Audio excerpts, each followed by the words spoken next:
The morning sun stretched over the emerald hills of Hashimura, the sleepy little village where everyone knew each other's name, and the loudest thing most mornings was the rooster who thought 4 a.m. was an acceptable wake-up call. The camera glides past wooden rooftops and sakura trees, following Kato, a scrawny 13-year-old with messy hair and the confidence of someone who only ever fought in imaginary battles, sprinting down a dirt path. Right behind him, or ahead of him, depending on who's telling the story, was Mina, his best friend, a girl whose smile could melt steel. And whose sarcasm could bend it back again. "You're lagging, Kato. Did you eat bricks for breakfast?" she shouted over her shoulder. "No. I just happen to believe in pacing myself like a pro athlete," he wheezed, tripping over a rock and nearly face-planting. Mina snorted. "Pro athlete?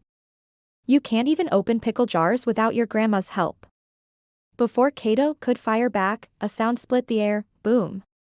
The ground shuddering as startled birds took to the sky. The camera pulls upward to reveal the source, a pastel-colored dragon the size of a small barn, its scales catching the sunlight in iridescent pinks and blues, clumsily waddling through the market. "Dragon! There's a dragon in the village," someone screamed, dropping a basket of radishes that rolled dramatically into a pile of chickens, sending them into a feathery panic.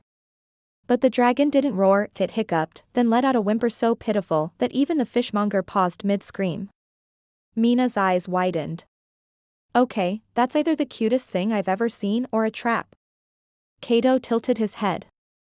"Pretty sure dragons don't do adorable." The dragon's massive head lowered until it was eye level with them, giant teardrops splashing into the dirt.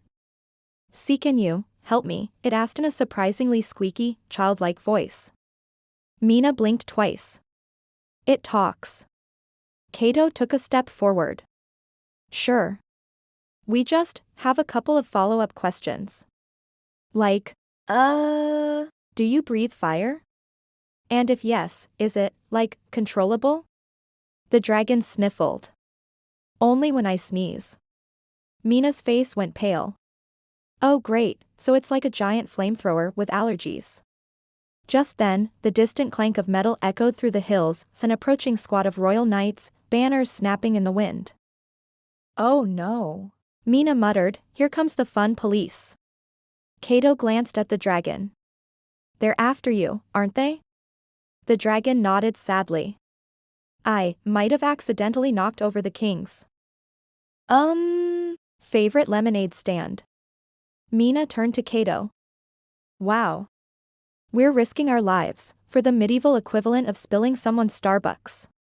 Kato smirked. "Worth it." He tightened his grip on his wooden sword, which, to be clear, was about as dangerous as a breadstick, and stepped in front of the dragon. "All right, Mina, time for the part where we do something stupid and heroic." Mina groaned, "My favorite part." The camera shifts into a dynamic slow-motion shot as the first knight's armor glints in the sunlight, their horses kicking up clouds of dust. Kato whispers to the dragon, "Stay low, follow our lead, and whatever you do, ACHOO." The dragon sneezed mid-sentence, sending a tiny but very real fireball that roasted the knight's decorative banner like a marshmallow. Mina slapped her forehead. "Perfect. We're officially the villains now." The upbeat soundtrack kicks in, banjos mixing with anime strings, as the three misfits sprint out of the village, laughter, shouts, and the smell of very burnt fabric trailing behind them. That was the beginning of the greatest adventure any of them would ever have. That or this.